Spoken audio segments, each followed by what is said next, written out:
Welcome to Anushya சமையலறை. இன்றைக்கி நம்ம தைப்பொங்கல் vlog தாங்க பார்க்க போகிறோம். நம்ம வீடியோக்குள்ளே போகிறதுக்கு முன்னாடி நம்ம சேனல் சப்ஸ்கிரைப் பண்ணாதவங்க சப்ஸ்கிரைப் பண்ணிக்கோங்க. உடனுக்குடனே அப்டேட்ஸ் வேணும்னா பக்கத்தில் இருக்க பெல் ஐக்கானை கிளிக் பண்ணுங்கள். நாம் இன்றைக்கி இந்த வீடியோவில் பார்க்க போகிறது பொங்கல் ஸ்பெஷல் vlog தான் பார்க்க போகிறோங்க. எப்போவுமே தீபாவளி பொங்கல்னாவே எங்கள் நேட்டிவ் பிளேஸ்க்கு போயிடுவோம். அங்கே போய் தான் நாங்கள் செலிப்ரேட் பண்ணுவோம். இந்த வருஷம் வந்து இந்த வீடியோ நான் உங்களோட ஷேர் பண்ணுறேங்க. 3 டேஸோட vlog தான் நான் இந்த வீடியோவில் ஆட் பண்ணியிருக்கேங்க.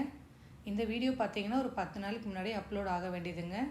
நிறைய ஃபங்க்ஷன் இருக்கிறதுனால ஊருக்கு போயிட்டு வந்துட்டு இருந்தோங்க. அதனால் வந்து வீடியோ எடிட் பண்ணி அப்லோட் பண்ண லேட் ஆகிடுச்சு. வாங்க வீடியோக்குள்ளே போகலாம். போகி பண்டிகை வந்து சண்டே வந்ததுங்க. நாங்கள் வந்து சனிக்கிழமை நைட்டே சென்னையிலேருந்து எங்கள் நேட்டிவ் பிளேஸ் கிளம்பி போயிட்டோம். அப்புறம் சாப்பிட்டு கொஞ்சம் நேரம் தூங்கிட்டு ஒரு 2 மணிக்கெல்லாம் வந்து அம்மா போகி போடணுன்னாங்க. அதுக்கப்புறம் நானும் எழுந்து வந்தேங்க. அம்மாவும் நானும் போகி போட்டுட்டு அதுக்கப்புறம் நான் போய் படுத்துட்டு கரெக்டாக ஒரு 7 மணிக்கு தான் எழுந்து வந்தேங்க. நான் வந்த உடனே அம்மா வந்து டீ ஆல்ரெடி போட்டு வச்சுருந்தாங்க. சூடு ஆறிடுச்சிங்க. நான் மறுபடியும் வந்து சூடு பண்ணி நாட்டு சக்கரை கொஞ்சமாக சேர்த்து நான் குளிச்சுட்டு வரதுக்குள்ளேயே அம்மா பார்த்தீங்கன்னா டிஃபனோட சமையலை வந்து கையோடு முடிச்சிட்டாங்க. இட்லி மட்டும் கடைசியாக ஊற்றி வச்சுருந்தாங்க. அன்றைக்கி பிரேக்ஃபாஸ்ட்டுக்கு பார்த்தீங்கன்னா இட்லியும் வடக்கறிங்க. எப்போவுமே வந்து போகி பண்டிகைனாவே நான்வெஜ் எப்போவுமே வீட்டில் இருக்கும். அதே மாதிரி தேர்ஸ்டே, ஃப்ரைடே, சாட்டர்டே வந்தால் மட்டும் நான்வெஜ் செய்ய மாட்டாங்க. மற்ற எந்த நாள்லேயும் வந்து நான்வெஜ் செய்வாங்க. அன்றைக்கி ஆண்டாளுக்கு வந்து திருக்கல்யாணம் இருக்குது கோயிலில். அதனால் அன்றைக்கி ஃபுல்லாகவே வந்து வெஜிடேரியன் தான். அதுக்கப்புறம் நாங்கள் சாப்பிட்டு முடிச்சுட்டு கோயிலுக்கு கிளம்பிட்டோங்க. கிளம்புறதுக்கு முன்னாடி சாதம் மட்டும் ரைஸ் குக்கரில் வச்சு ஆன் பண்ணிட்டோம்.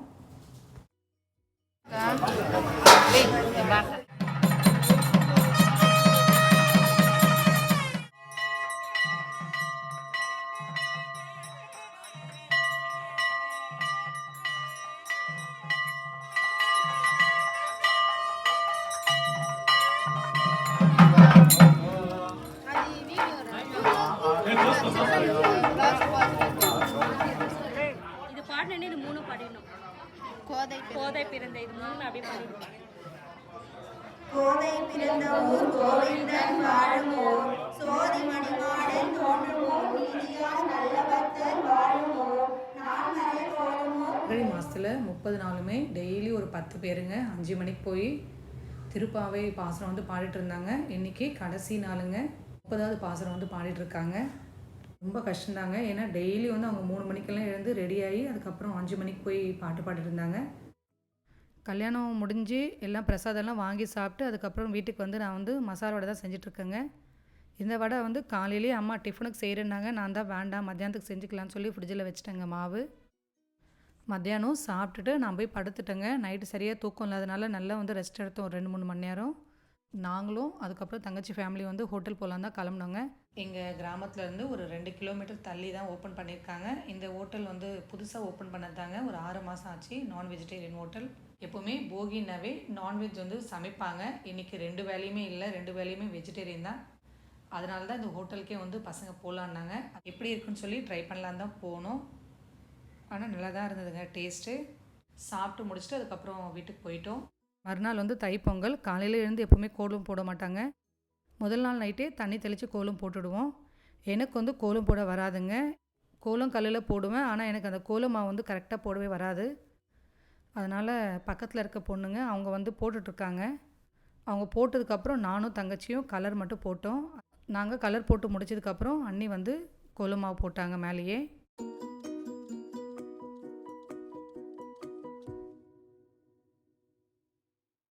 நான் படுக்கும்போதே டைம் பார்த்திங்கன்னா 1 மணி இருக்குங்க. அதுக்கப்புறம் வந்து 4:30 மணிக்கு நானும் குளிச்சுட்டு எழுந்து கீழே வந்துட்டேன். அம்மா எழுந்து வீடெல்லாம் பெருக்கிட்டு குளித்து முடிச்சுட்டு வந்து சமையலே ஸ்டார்ட் பண்ணிட்டாங்க. காய் மட்டும் முதல்ல வேக வச்சுருவாங்க எப்போவுமே. காய் பார்த்திங்கன்னா முதல் நாளே அரிஞ்சு ஃப்ரிட்ஜில் வச்சுட்டாங்க. அவரைக்காய், வாழைக்காய், பீன்ஸு, அப்புறம் கருணக்கிழங்கு, மஞ்சள் பூசணி, அப்புறம் வந்து சக்கரவள்ளி கிழங்கு. மறுநாள் பார்த்திங்கன்னா எழுந்த உடனே இது எல்லாமே உப்பு மஞ்சள் போட்டு வேக வச்சுருவாங்க. புளியோதரைக்கு வந்து சாதமும் வடித்து ஆற வச்சுருந்தாங்க. நான் வந்து புளியோதரைக்கு தான் தாளித்து ஊற்றுனேங்க. நான் குளிச்சுட்டு வரத்துக்குள்ளேயே பாதி சமையல் வந்து முடிச்சிட்டாங்க. புளியோதரைக்கு புளி கரைசல் மட்டும் முதல் நாளே செஞ்சுட்டேன். அதுக்கப்புறம் தாளிக்கிறதுக்கு பார்த்திங்கன்னா நல்லெண்ணெய், கடுகு, உளுத்தம்பருப்பு, கடலைப்பருப்பு, அப்புறம் பெருங்காயம், கொஞ்சமாக கருவேப்பிலை, ஒரு காஞ்ச மிளகா, இதோடு வந்து வேர்க்கடலை சேர்த்து அதுக்கப்புறம் ஸ்டவ் ஆஃப் பண்ணதுக்கப்புறம் கொஞ்சமாக மஞ்சள், கருவேப்பிலை சேர்த்து தாளித்து சாதத்தில் சேர்க்கணும். எங்கள் பெரியம்மா வந்து இப்போ தான் குளிச்சுட்டு வந்தாங்க. சமையல் எல்லாமே முடிச்சிட்டிங்களா வந்து கேட்டுட்ருக்காங்க. கீரை கடையல், அப்புறம் கத்திரிக்காய் மட்டும் கடைஞ்சி வச்சுருக்காங்க. கடாயில் பார்த்தீங்கன்னா மஞ்சள் பூசணி, அப்புறம் இன்னொரு கடாயில் பார்த்தீங்கன்னா பச்சை மிளகா சாம்பாருக்கு வந்து தாளிச்சிருக்காங்க. இது பார்த்தீங்கன்னா சக்கரவள்ளி கிழங்குங்க, அப்புறம் வாழைக்காய், அவரைக்காய், பீன்ஸு, கருணக்கிழங்கு. இது எல்லாமே வந்து உப்பு போட்டு மஞ்சள் போட்டு வேக வச்சுருக்காங்க. சிலதில் தண்ணியும் அப்படியே இருக்குது. அதே மாதிரி பாயசத்துக்கு சிறு பருப்பு வந்து வேக வச்சுட்டாங்க. இந்த பருப்பு கொஞ்சமாக எடுத்து நாம் சாமிக்கும் படைக்கணுங்க. மிச்ச பருப்பு எடுத்து நான் பாயசத்தில் சேர்க்கணும். புளியோதரைக்கு வந்து தாளித்து சேர்த்துட்டோம். சூடு ஆறுனதுக்கப்புறம் மிக்ஸ் பண்ணணுங்க. பாயசம் செய்கிறதுக்காக இந்த பாத்திரத்தில் வந்து தண்ணி ஊற்றிருக்கேங்க பாதி அளவு. ஜவ்வரிசி வாஷ் பண்ணிவிட்டு ஒரு 5 நிமிஷம் ஊற வச்சா போதும். தண்ணி சுத்தமாக எடுத்துகிட்டு நான் அந்த தண்ணியிலே சேர்த்துருக்கேன். எப்போவுமே வந்து நிறைய செய்யணுன்னா இந்த மாதிரி தான் செய்கிறதுங்க. கொஞ்சமாக செய்யணுன்னா எப்போவுமே பால்லேயே வந்து நான் ஜவ்வரிசியை வேக வச்சுருவேன். பாலை தனியாக காய்ச்சி தான் வந்து பாயசத்தில் சேர்ப்போம். 1/4 கிலோ ஜவ்வரிசி சேர்த்துருந்தேங்க. இதுக்கு பால் பார்த்திங்கன்னா 1 லிட்டர் பால் வந்து சேர்த்தாங்க அம்மா. ஜவ்வரிசி வந்து ஒரு 90% வெந்தால் போதும். அதுக்கப்புறம் தான் வந்து நம்ம பால் சேர்க்கணும். பாலை வந்து தனியாக காய்ச்சி சேர்த்துருக்கோங்க. பால் சேர்த்ததுக்கப்புறம் ஒரு 10 நிமிஷம் மீடியம் ஃப்ளேமில் கொதிச்சா போதும். ஆல்மோஸ்ட் எல்லா சமையலுமே முடிஞ்சிடுச்சுங்க. பொரியல் பார்த்திங்கன்னா பீன்ஸ் பொரியல், வாழைக்காய் பொரியல், கருணக்கிழங்கு பொரியல், அதுக்கப்புறம் அவரைக்காய் பொரியல், மஞ்சள் பூசணி பொரியல், அப்புறம் சக்கரவள்ளி கிழங்கு பொரியல், கத்திரிக்காய் கடையல், அப்புறம் கீரை கடையல், பச்சை மிளகாய் சாம்பார், தயிர் சாதம், ரசம் பார்த்திங்கன்னா நார்மல் தக்காளி ரசம் தான் இன்றைக்கி. இதோட வந்து இஞ்சி புதினா துவையலுங்க. அது வந்து ஃபோட்டோ எடுக்கலை. புளியோதரையும் மிக்ஸ் பண்ணிட்டேன். இன்னொரு சைடு பார்த்திங்கன்னா வெல்லம் வந்து கொஞ்சமாக தண்ணி ஊற்றி நல்லா கரைச்சாச்சு. இதை வடிகட்டி வந்து நாம் பருப்பில் சேர்க்கணும். லைட்டாக மண் ஏதாவது இருக்குங்க. அதே மாதிரி வெல்லம் வந்து இந்த மாதிரி கரைச்சி இந்த மாதிரி கொதிக்க வச்சு சேர்த்தா டேஸ்ட் வந்து ரொம்ப நல்லாயிருக்கும். பருப்பில் சேர்த்துட்டு ஒரு 5 நிமிஷம் லோ ஃப்ளேமில் நல்லா கொதிக்கணுங்க. நம்ம ஸ்டவ் ஆஃப் பண்ணிட்டு தான் பாயசத்தில் சேர்க்கணுங்க. வெல்லம் சேர்த்தா சில டைம் வந்து தெரிஞ்சிடும். கடைசியாக பார்த்திங்கன்னா முந்திரி திராட்சை வறுத்துட்டு பாயசத்தில் சேர்த்து நல்லா மிக்ஸ் பண்ணிவிட்டா அவ்வளோதான், பாயசம் ரெடி.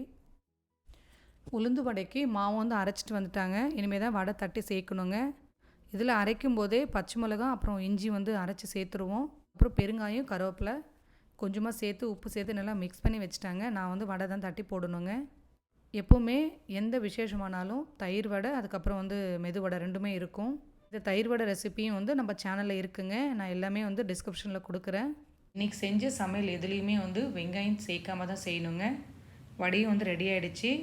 பூஜை பாத்திரம் பார்த்திங்கன்னா நேற்று ஈவினிங்கே வந்து அம்மா வாஷ் பண்ணிட்டாங்க. மறுபடியும் காலையில் ஒரு வாட்டி வாஷ் பண்ணி வெயிலில் வச்சு அதுக்கப்புறம் தான் பொட்டு பூ எல்லாமே வைக்கிறது. அம்மா வந்து சாமி ரூமை ரெடி பண்ணிகிட்ருக்காங்க. நான் வந்து இங்கே வடை செஞ்சிட்ருக்கேங்க. வடையும் வந்து ரெடி ஆகிடுச்சு. அவங்க ஒரே ஒரு இலை பெருசாக போட்டு எல்லா பிரசாதமும் அதிலே வச்சுட்டாங்க. உள்ளே வந்து முதல்ல கற்பூரம் ஏற்றி தேங்காய் உடைச்சி சாமி கும்பிட்டதுக்கப்புறம் வெளியே பிள்ளையார் ஃபோட்டோ அதெல்லாம் ஒட்டியிருக்காங்க செவுத்தில். அந்த ஃபோட்டோக்கு எல்லாமே கற்பூர தீபம் ஆரத்தி காட்டிட்டு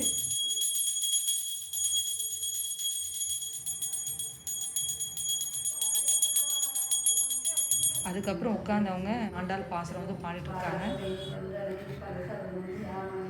அதுக்கப்புறம் பார்த்திங்கன்னா மேலே சூரிய பகவானை வேண்டி பிரசாதம் வச்சு அதுக்கப்புறம் கற்பூரம் ஏற்றி தேங்காய் உடைச்சி அம்மாவும் அப்பாவும் சாமி கும்பிட்டாங்க. இந்த வாட்டி பார்த்திங்கன்னா நான் வீடியோ வந்து எதுவும் அப்லோட் பண்ணலைங்க. எங்கள் மாமியார் இறந்து கரெக்டாக தை மாதத்துக்கு வந்து 3 மாதம் ஆச்சுங்க. எங்கள் பழக்கம் எப்படின்னா அஸ்தி கரைச்சதுக்கப்புறம் தான் வந்து நாம் கற்பூரம் ஏற்றி சாமி கும்பிடணும். அதனால் விளக்கு மட்டும்தான் வந்து டெய்லி நாங்கள் ஈவினிங்கில் ஏற்றணும். கற்பூரம் ஊதுவத்தி எதுவுமே ஏற்றக்கூடாது. அதனால் நான் வந்து இந்த வாட்டி போகிக்கும் வந்து எதுவுமே செய்யலை. எல்லாமே வந்து அம்மா வீட்டில் தான். எப்போவுமே வந்து நாங்கள் இங்கே முன்னாடியே கும்பிட்டு அதுக்கப்புறம் வந்து அம்மா வீட்டுக்கு வருவோம். சாமியெல்லாம் கும்பிட்டு முடிச்சதுக்கப்புறம் எங்கள் வீட்டுக்காரர் பசங்க எல்லாமே சாப்பிட்டதுக்கப்புறம் நானும் எங்கள் அம்மாவும் கடைசியாக உட்காந்து சாப்பிட்றோம். காலையில் பார்த்திங்கன்னா பிரேக்ஃபாஸ்ட் எதுவுமே இல்லை. டைரெக்டாக வந்து ஒரு 12 மணிக்கு மேலே லஞ்ச் வந்து சாப்பிட்டுட்டோம். இப்படி தாங்க நாங்கள் வருஷத்தில் ஒரு வாட்டி தைப்பொங்கல் வந்து இந்த மாதிரி தான் எல்லாமே செஞ்சு சாமிக்கு படைச்சிட்டு அதுக்கப்புறம் வந்து சாப்பிடுவோம். நான் சாப்பிட்டுட்டு அதுக்கப்புறம் போய் படுத்துட்டேங்க. நல்லா வந்து தூக்கம். அம்மா தான் வந்து எல்லாமே க்ளீன் பண்ணி எடுத்து வச்சாங்க. ஒரு 5:30 மணிக்கு வந்து பெருமாள் கோயிலுக்கு போகணுங்க.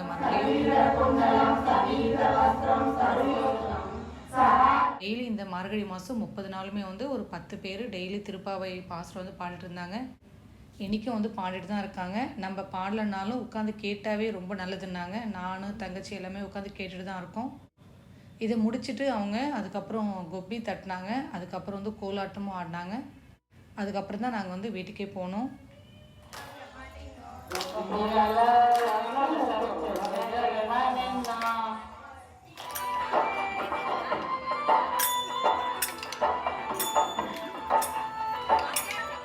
இந்த vlog பார்த்திங்கன்னா மறுநாளுங்க மாட்டுப்பொங்கல் அன்றைக்கி காலையில் எடுக்கிறது. டியூஸ்டே அன்றைக்கி பார்த்திங்கன்னா நான்வெஜ் எப்போவுமே செய்வோம். மட்டன் வந்து எடுத்துகிட்டு வந்தாங்க. அதை வந்து நல்லா வாஷ் பண்ணிவிட்டு பாதி வந்து காலையில் இட்லிக்கு தான் வந்து கிரேவி செய்கிறதுக்காக ரெடி பண்ணிகிட்ருக்காங்க. வீட்டில் அரைச்ச குழம்பு மிளகாத்தூள், அப்புறம் மஞ்சள் தூள், உப்பு, கொஞ்சமாக வெங்காயம். அம்மா பார்த்திங்கன்னா முன்னாடியே மசாலா வந்து அரைச்சிட்டு நல்லா வந்து எண்ணெய் ஊற்றி வறுத்துட்டாங்க. இந்த மட்டனில் சேர்த்துட்டு நல்லா மிக்ஸ் பண்ணி தேவையான அளவு தண்ணி ஊற்றி ஒரு 7-8 விசில் வச்சா தான் நமக்கு மட்டன் வந்து வேகும். நானும் வந்து குளிச்சுட்டு வந்துட்டு விளக்கேற்றிட்டு சாமி கும்பிட்டு இப்போ தான் வந்து சாப்பிட போகிறேங்க. எங்கள் பசங்களும் எங்கள் வீட்டுக்காரும் வந்து காலையே சாப்பிட்டாங்க. மத்தியானத்துக்கு எலும்பில்லாத மட்டன் எடுத்து அதை மட்டும் பெப்பர் ஃப்ரை பண்ணேங்க. இந்த மட்டன் பெப்பர் ஃப்ரை பண்ணுறதுக்கு மசாலா பார்த்திங்கன்னா லவங்கம், பட்டை, அதுக்கப்புறம் தனியா, மிளகு, பெருஞ்சீரகம், கொஞ்சமாக வந்து பூண்டுங்க. இது எல்லாமே லைட்டாக வறுத்துட்டு அதுக்கப்புறம் வந்து பொடி பண்ணி இதோடு கொஞ்சமாக மிளகாத்தூள் மிக்ஸ் பண்ணி இதுதாங்க நாங்கள் சேர்ப்போம். நான் எப்போவுமே வந்து இதை மிக்சிலே அரைச்சி சேர்த்துருவேன். ஆனால் அம்மா பார்த்திங்கன்னா எப்போவுமே இந்த மாதிரி சின்ன உரலை வச்சு இடித்து தான் சேர்ப்பாங்க, டேஸ்ட் நல்லாயிருக்கும்னு. அதே மாதிரி நமக்கு இங்கே சென்னையில் வாங்குகிற மட்டனை விட ஊரில் வந்து டேஸ்ட் ரொம்ப நல்லா இருக்குங்க. ஆனால் இது வேகிறதுக்கு வந்து ஒரு 10-12 விசில் வச்சா தான் இங்கே வந்து மட்டனே வேகுது. அன்றைக்கி மத்தியானத்துக்கு பார்த்திங்கன்னா காலைல வச்ச மட்டன் குழம்பு இருந்ததுங்க. அதனால் குழம்பு ஒன்றும் செய்யலை. இதோட வந்து பொங்கல் அன்றைக்கி அரைச்ச உளுந்து மாவு இருந்தது. அதை ஃப்ரீசரில் தான் வச்சுருந்தாங்க. அதை வந்து வடை தட்டி போட்டாங்க. அதுக்கப்புறம் வந்து மட்டன் பெப்பர் ஃப்ரை, அண்ணன் வீட்டில் இருந்து மட்டன் கிரேவி கொடுத்துருந்தாங்க. அன்றைக்கி மத்தியானம் இதுதாங்க எங்களோட லஞ்சு. அப்புறம் மறுநாள் பார்த்திங்கன்னா காணும் பொங்கல். இந்த மாதிரி மேலே அடிச்சுட்டே வருவாங்க. பசு மாடு, எருமை மாடு இருந்தால் அன்றைக்கி பார்த்திங்கன்னா குளிப்பாட்டி மஞ்சள் குங்குமம் வச்சு அலங்காரம் பண்ணி அவங்க வந்து கூட்டிகிட்டு போயிட்டு அதுக்கப்புறம் கூட்டிகிட்டு வந்து விடுவாங்க. இப்படி தான் நாங்கள் வருஷத்தில் ஒரு வாட்டி எங்கள் கிராமத்துக்கு போய் பொங்கல் கொண்டாடுவோங்க. இந்த வீடியோ உங்களுக்கு பிடிச்சிருந்தா லைக் பண்ணி சப்ஸ்கிரைப் பண்ணுங்கள். தேங்க்ஸ் ஃபார் வாட்சிங்.